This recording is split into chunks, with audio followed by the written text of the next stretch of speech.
Le buzz du room service.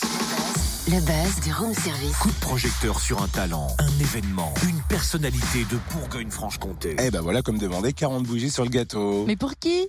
Cynthia, voyons. Pour Michel Leb. Mais t'es sûr qu'il a 40 ans? De carrière. Et pour notre plus grand bonheur, il fête ses 40 ans de carrière sur scène. Voici un petit extrait. On ne peut plus rire de tout. Mais alors si on peut plus rire de tout, chers amis, franchement, de quoi est-ce qu'on va rire? Le sexe et le pouvoir, ça c'est drôle, hein? Le coup du scooter et du casque, ça c'est drôle. Comme il faut tout l'envers, il aurait pu mettre le scooter sur la tête et s'asseoir sur le casque. C'est avec un transsexuel lesbien corse. Il me disait qu'il avait beaucoup de difficultés à s'intégrer avec les travestis bi-homo bretons. Le gluten. D'où il vient ce mot-là, le gluten?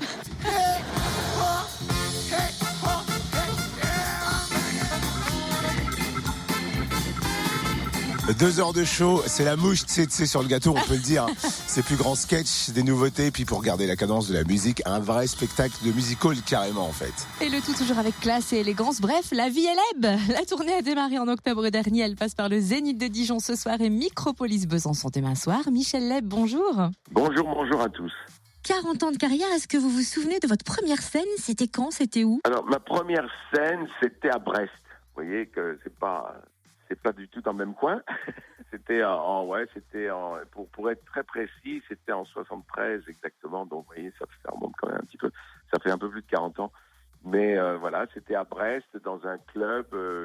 J'avais préparé un petit numéro de 10 minutes. Voilà, et c'est comme ça que j'ai commencé. 40 ans de carrière, c'est beaucoup de moments forts, de rencontres, de rebondissements. Qu'est-ce qui vous a le plus marqué ou touché pendant ces 40 ans? Mais vous savez, c'est difficile à dire parce qu'il y a tellement de moments formidables et tellement de bons moments qu'ils s'additionnent. Je dois dire qu'en 40 ans, j'ai eu que des grands moments, des grands plaisirs. C'est-à-dire à chaque fois que je montais sur scène, c'est un grand moment. À chaque fois, enfin pour moi en tout cas, c'est un tel bonheur que d'aller en scène que je sais pas.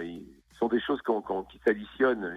Et comme je dis à un moment donné, je dis, le public m'a tellement fait de cadeaux que c'est à moi de leur en faire un maintenant, de faire un cadeau au public et de lui offrir 2 heures de spectacle qui justement résume un petit peu tous ces bons moments, voilà. Ah, alors j'imagine qu'on va pouvoir se délecter de vos sketchs cultes, mais il y en a tellement, il a dû être dur de faire un choix. Comment vous avez fait? J'ai pas mal bossé, hein. J'ai travaillé pendant un an et demi à chercher dans les cartons, dans les tiroirs, tous les sketchs que j'ai pu faire et réécrire, réadapter, les transformer, faire une mise en scène. Ça a été un peu long et puis maintenant, bon voilà, il y a un spectacle qui aboutit où il y a vraiment, comme vous dites, des sketchs. Il y a des sketchs cultes et puis il y a des nouveautés, il y a plein de choses nouvelles. Et en tout cas, c'est un spectacle qui mélange aussi bien l'humour, les sketchs, les imitations et la musique aussi.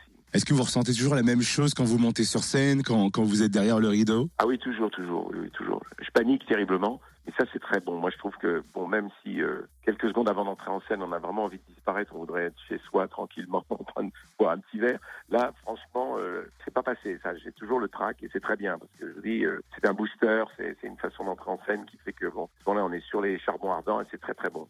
Et le public le sent, ça, si vous voulez. Si vous arrivez trop décontracté, les mains dans les poches, il n'y a pas l'énergie nécessaire. Moi, j'ai besoin d'avoir le trac, j'ai besoin d'avoir peur.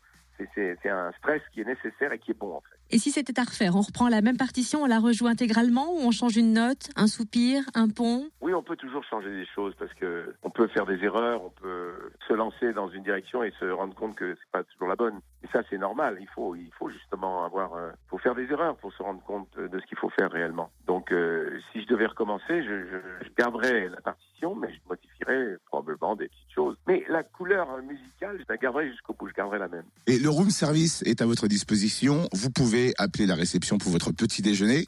Qu'est-ce qu'on vous apporte? Alors, un œuf à la coque avec des petites mouillettes beurrées.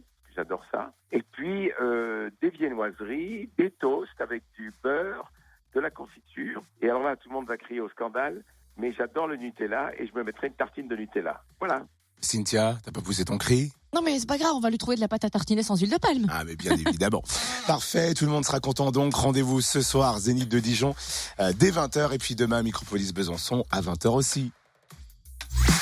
Retrouve tous les buzz en replay. Fréquenceplusfm.com. Connecte-toi.